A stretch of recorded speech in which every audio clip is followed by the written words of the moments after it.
Hi everyone, welcome back to this session. I trust you were welcomed with a lot of grit and grace by Aparna, Ipsita, and Rabia. Our keynote today is by Princess Mabel van Oranje, who on a world leader's perspective on leading with grit and grace. The keynote is hosted by Anita George, who's always been a champion for women's rights and women in leadership. She is the executive vice president and deputy head of CDPQ Global. We are fortunate also to have Anita as our global board member on Talentnomics. More interestingly, both our speakers for this session asked for ice cream. I'm just trying to figure out how I can provide ice cream on a virtual conference, which I will start trying to figure out. With that, over to you, Anita. Thank you very much, Anish, and a very warm welcome to all of you at this conference on leadership with grit and grace. Princess Mabel van Oranje is the perfect example of a leader with grit and grace, a global advocate for freedom, justice, and development, and a serial entrepreneur for social change. Princess Mabel is the initiator and board chair of Girls Not Brides, the global partnership to end child marriage. She is also the founder and board chair of VOW, to end child marriage. And today we will have the pleasure and honor of hearing from her on these initiatives. Princess Mabel has played a catalytic role in the creation of the Girls First Fund. She's a member of the advisory board of Global Witness, the Joe Cox Foundation, the Malala Fund, the Secret Rousing Trust, and the Elders. She is also co-founder and chair emeritus of the European Council on Foreign Relations. You can follow Princess Mabel's tweets at Mabel van Oranje on Twitter. Good morning and welcome, Princess Mabel. It's Good morning. Good morning, Anita. It's so nice to be here. And I want to also say a warm welcome and a good morning to everybody who's listening in. I'm really delighted to be with all of you. It's absolutely wonderful, Princess Mabel, that you can join us today. This year, 2020, as you know, has been a year like no other. So my first question, Princess Mabel, to you are on your thoughts on the current situation of women in terms of leadership. If you could share your observations on the challenges faced by women in general, and in particular in this very difficult year. Are you hopeful and positive about the potential for change in society, particularly for women? And in the current context, what are the lessons that you have learned about women leadership and leading with both grit and grace? In these unprecedented times, I think there is a huge opportunity for women to become catalysts for change, and no better example of this than you, Princess Mabel. So I will hand over the floor to you. Well, Anita, thank you so much for your warm words of introduction and your first question. And as I mentioned earlier, I'm delighted to be with all of you. I know you're all over the world. For some of you, it's very early. For others, it's quite further in the day already. The situation of girls and women, the gender situation in the world, I think even before the pandemic hit us, I think we have to conclude that it wasn't good anywhere in the world. There is no gender parity, which is quite remarkable if you think this is the 21st century and all the tools and all the information we have to our that we have access to. Now, if you look at it, I mean, there are, I guess, 4 categories where you can see how poor the situation is. Political power. We see that there's still not enough women in positions of leadership, whether that's leading countries, whether that's in parliament, whether that's anywhere else in civil services. The second area where we see that enormous difference between men and women and this gender gap is in economic participation and opportunity. Labor market participation is still unequal. Women are often doing, if they're engaged, they're doing the poorest jobs. We also see, even in my own country, the Netherlands, or in the UK where I live, we see that the pay gap is often, women get paid much less than men for the same job. The Fortune 500 companies in the world, only 37 of those are led by women, which I find remarkable. A third area where you see this enormous difference is in the field of education, educational attainment. Girls are still ending up with many fewer years of education than boys, which has all kinds of implications, not just for their earning power, because we know that a girl who stays longer in school throughout her life will earn more. And we also know that girls and women who earn money normally invest it in their family. So that's not just good for the women then, but it is also good for the men and for the communities. And the fourth area where we see this gender inequality is in health and survival. It's quite amazing that globally, 70% of all the health and social care jobs are done by women. Yet in the health sector, only 25% of the leadership roles are held by women. So we have this enormous gender gap in all these fields of life. And from what the World Economic Forum has calculated, it will take 100 years to close that globally. And if you look at different parts of the world, that's slightly different. Like in Europe, where I live, it would be about 54 years. I was looking at South Asia. I know there are quite a few participants from South Asia here. That would be 71 years. And for Eastern Asia and the Pacific, it's even more than 150 years. So imagine that. Now, Anita, you asked me what happened then with COVID. It's only made it worse. On the one hand, we see that at the front line of the pandemic, the carers, the cleaners, the nurses, the majority are women. Yet, we also see that women are most likely to have lost their jobs because of, either jobs disappearing or housework and childcare having gone up, and women taking a disproportionate charge of that. And we've seen income go down. We also see terrible figures, and this is truly all over the world, of violence gone up, domestic violence against girls and women. We know that education services having been disrupted and health provision services having been disrupted are disproportionately affecting girls and women. In the field that I have been working on for the last 10 years, child marriage rates are going up in a way that is really, really disturbing, and is kind of likely to undo a lot of the progress that has been made in the last decade or so. And in the end, it's all stupid.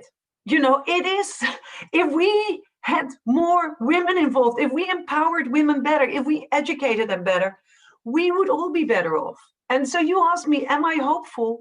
Yes, I am hopeful, because I do think that increasingly we realize that women, when they are more engaged and more involved, we all gain. And so let me give you an example. Countries that are currently led by women are doing systematically and significantly better in their response to COVID.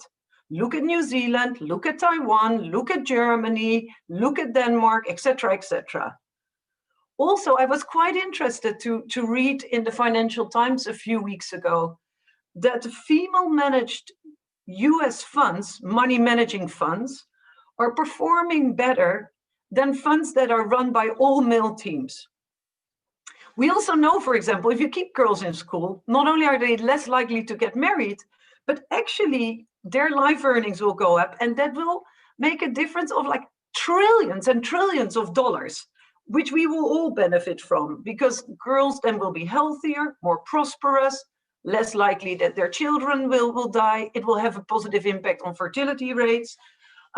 And we know that if you have men and women together in decision-making roles, and that's not just at the top, that is really at every level of every organization, the outcome of decisions will be better, just because diversity is better. So for me, it's a no-brainer that women and girls need to be involved in many more things. And I'm just hopeful that we will all, despite the challenges of the pandemic, that we will continue to then, make progress in the right direction again. Thank you, Princess Mabel. It's so evident what you say to those of us who have been working in this area of empowering women and bringing more women to the leadership fore. But as you rightly say, already things were challenging. And now with COVID, actually, there's even more of pressure. And we have to really think of how do we, and this is really my question to you, how do you maintain your passion, your commitment against all these odds? And you have been working for more than a decade, especially on the topic of ending child marriage. So I think all of us will really benefit from the way in which your focus to bring about change has been consistent over such a long period of time. Well, I got passionate about the issue of ending child marriage. After I had been working, I first learned about child marriage about a decade ago, 10 years ago. And at that time, I had been working on issues of human rights and justice and development for 15 years or so. And I'd really never heard about child marriage. And I think the issue of child marriage was getting very, very little attention. And when I first learned about it, I was shocked because 12 million girls get married every year. And this happens all over the world, across cultures, across religions, across countries. But think about it, 12 million girls. So that's a girl almost every 2 seconds. One girl, another girl. And it goes on and on and on. And most of the girls who I've met, who became child brides or managed to escape child marriage, they tell you these stories of like how their wedding day was the day they had to leave school. The wedding day was the day they got pregnant while their bodies, or they got pregnant shortly thereafter, where their bodies were still the bodies of children. Their wedding day was the start of a life with a stranger, a man who they had often not chosen themselves, often a little bit older, and where, domestic abuse kind of was much more likely to happen. And so it's not just that child marriage is a human rights abuse, it's having a negative impact on girls and therefore also on the communities.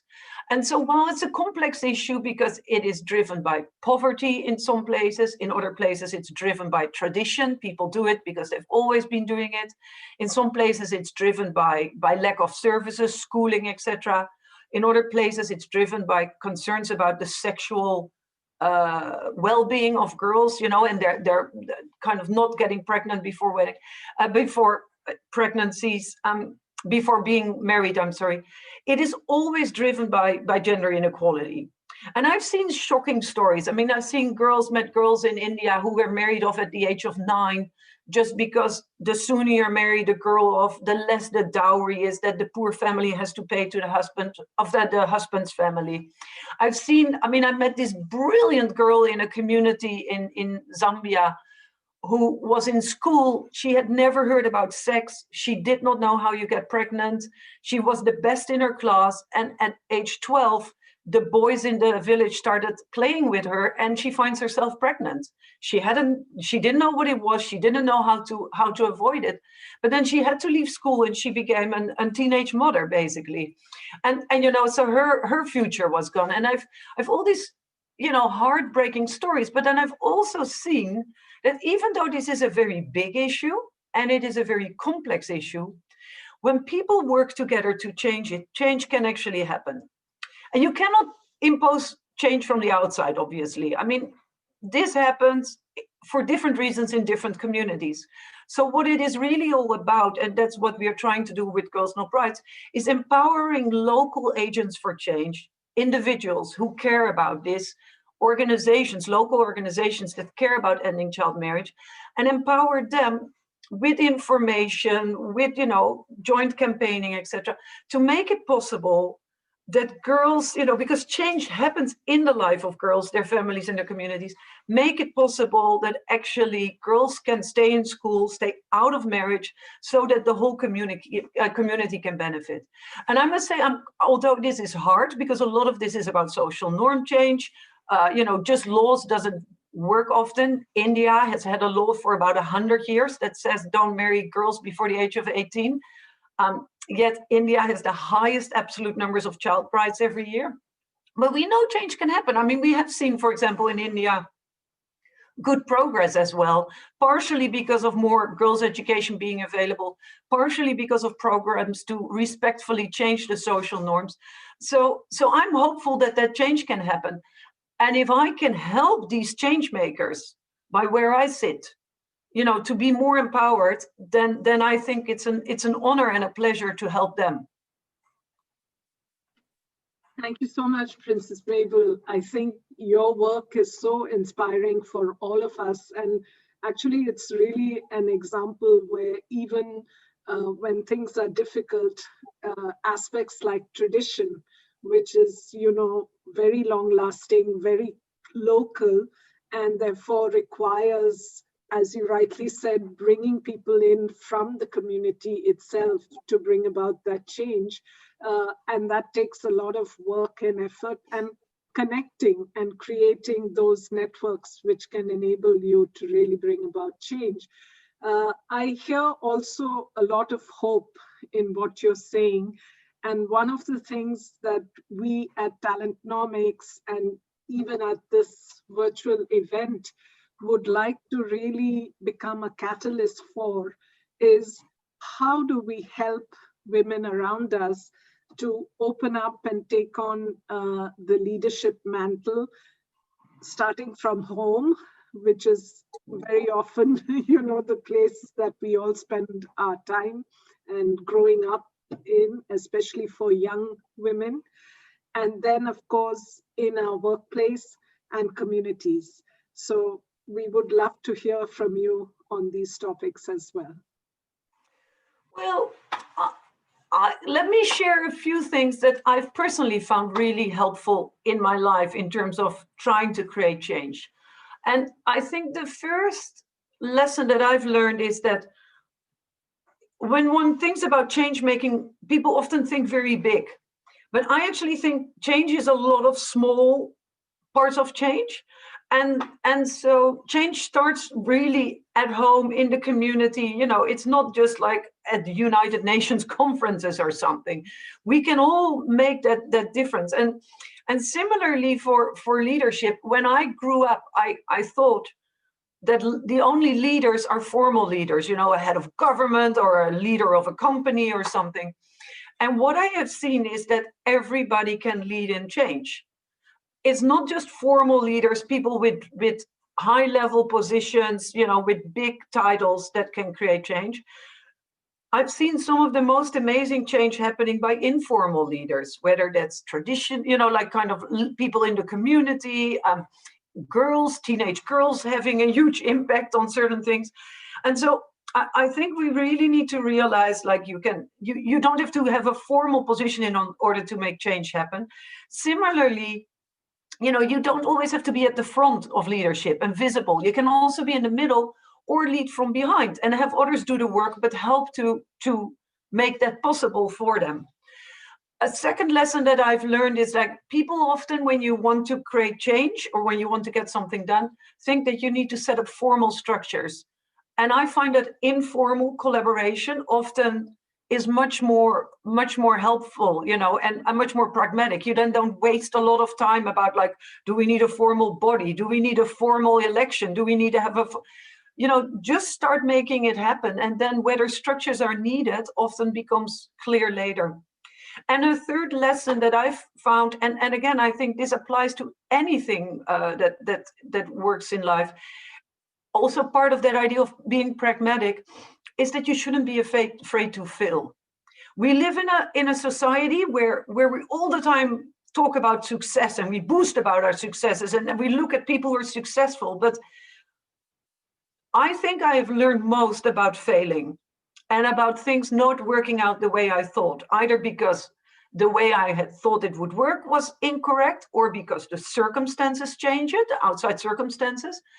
And I find that whenever you dare to embrace the fact that things are actually not working out as you had thought, that's the moments when you kind of start adjusting, and often your ideas actually get better. and you get, the impact you want. It's just harder. But so I honestly believe there is no success without failure. And I really believe that we should be all more honest about our failures, or or the adjustments we have to make, embrace them more, and kind of learn more from each other about them. And that's one of the things we try to do with Girls Not Brides, is make sure that member organizations can learn from each other, not just what works, but also what does not work. Because then others don't have to make the same mistakes. So these are some of the lessons that I've learned in my life, and that I hope others will find useful as well. Absolutely, Princess Mabel. I mean, I cannot agree more with you with everything that you have said. And one of the things that I was curious about, you have already done so much towards, the whole area of preventing child marriage and addressing the underlying issues that lead to it. So already you have been active with Girls Not Brides. So I was very curious to understand what VOW is about, and a different way of addressing the same issue. And I think it will be very useful for all of us to hear about VOW and what it really stands for. Well, thank you for asking, because it's in a way the project that I've been involved with now for a few years, and I'm incredibly passionate about it. Basically, we realized that organizations working at a grassroots level, working locally to end child marriage, do not get enough money to do their work, and they don't need a lot of work. I'm sorry, they do need to do a lot of work, but they don't need a lot of money. But they often don't get it, and donors who are willing to give them support don't know how to give it to them. At the same time, I realized, so there's a huge demand for small funding, so to say. At the same time, I realized when you talk to people, wealthy people or less wealthy people, about the child marriage issue, they often say, what can I do? Could I make a small contribution? And so we figured we need to bring those two together. But we didn't really know how to do that until I went to the wedding of a friend a few years ago. And I noticed that he very kindly had said, look, if you want to give me a present, either buy a present from, a wedding registry list, or give money to Girls Not Brides. And I thought, that's smart. But Girls Not Brides gets its own donor money from governments and from big foundations.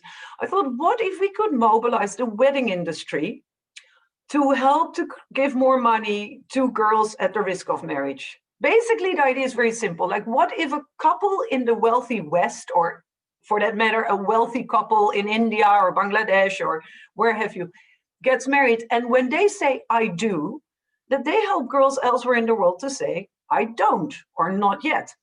And so we created VOW, like taking a vow, but this is a vow for girls. And so basically we're trying to mobilize the entire wedding industry to basically contribute to ending child marriage. Now, I didn't know anything about the wedding industry. I looked into it. The wedding industry globally is $400 billion per year. Now, of course, because of COVID, that's a little more less at the moment. And in the United States alone, people spend $100 billion a year on issues related to weddings, from the cake to the hair to the tent to the presents, all the wedding planners, all that stuff. And so we hope that if we can get just a tiny amount of that mobilized through specific products. For example, there's now a vow wedding dress. If you have a vow wedding dress, then a percentage goes to ending child marriage through the registries, etc., through donations. If we can get that to go, that would be great. So anybody who's getting married, who are thinking about getting a wedding present for a friend who's getting married, please go to the VOW website and help us and make a concrete contribution in the lives of other girls. Thank you. That's a brilliant idea, and I think so appropriate. One last question I want to squeeze in, Princess Mabel, before we open up, is we have a huge crowd of young aspiring women leaders in our audience. I just wanted you to give and both men leaders as well as women leaders. So I wanted you to give them, based on your experience, building a coalition for change. What is it that each and every one of us can proactively do You've already given us an idea if any one of us is getting married or going for a wedding, but something else in addition that we can do. So I'll keep it short because I know we're short on time, but I think it's very important to realize, I mean, I spoke earlier about the different kinds of leadership, informal leaders leading, at all levels. I think the key thing is to remember we can all make a difference, but if we want to create big change, nobody can do it alone. And Anita, you were just referring to the men. I think we have to acknowledge that men can be incredibly powerful change makers. And so making change, closing the gender gap, working on change in other fields than gender parity. I mean, men often have to be and are, excellent contributors. This is not a female exclusive thing. I think what is really important is two things. First of all, find what you're passionate about and just start working on it. And then try to find people who share a similar passion and kind of create a community, informal or formal, of change with them. But let me close with that vision of change, because when I worked with the elders with Archbishop Desmond Tutu, who, was a close friend of Nelson Mandela, who is an amazing, he won a Nobel Prize for all his work he did around the ending apartheid in South Africa, a very wise man. And he once said to me, like, look, when you want big change to happen, you need a big wave of change. And he said, you have to remember, when you think about a big wave of change, a big wave is made up of millions and millions of tiny drops of water. And you can be one, and you can be one, and I am one, and you can be one, and you can be one. And so what I would invite everybody who's here today, what I would invite you to do is figure out what the changes you want to create, big or small, and then create that wave of change by finding the drops of water that will form that wave. And if you happen to decide to help to contribute to ending child marriage, I'll be very honored and humbled and proud to be working you on that wave of change. Thank you again, Princess Mabel. I'm just going to take 1 minute to ask Anish Patnaik, our MC, do we have time to take questions from the audience, or have we not? We're already over by about 3 minutes, so I don't Okay. want to take more questions because the next session will go live and then we'll lose. Okay. So it won't be fair. But yeah, So if you can sum it up, I'll give you 30 seconds. Okay, so 30 seconds just to say thank you so much, Princess Mabel. What you have said to us, your work, your passion, your commitment is really, truly inspiring. And I hope to all the women and men in the audience today, you can really be the example who we can follow on how to lead with grit and grace, even during difficult times. And as you say, create that wave of change drop by drop, and each drop counts towards that. Thank you so much for being here. Thank you. Thank you, Princess Bye-bye. Mabel, thank you, Anita. I will request the audience to leave this session and move to the next session where you will have Aparna, who's my co-host, already waiting there for you. But a very interesting session, Princess Mabel. Thank you for your valuable insights. If I had to take away one thing, I would just advocate that within healthcare, if all the dentists could be women, because it would make life easier, because they're so much gentler. Having gone through dental surgery very recently, I realized that my guy dentist was far worse than the dentist I changed to. That's the one thing I would hope for. But having said that, thank you, Princess Mabel, and thank you, Anita, for a lovely, lovely session. Very, very interesting. Audience, if you can just sort of switch streams, that will be great. To session 1, the orange button will be live in the next 30 seconds. Thank you.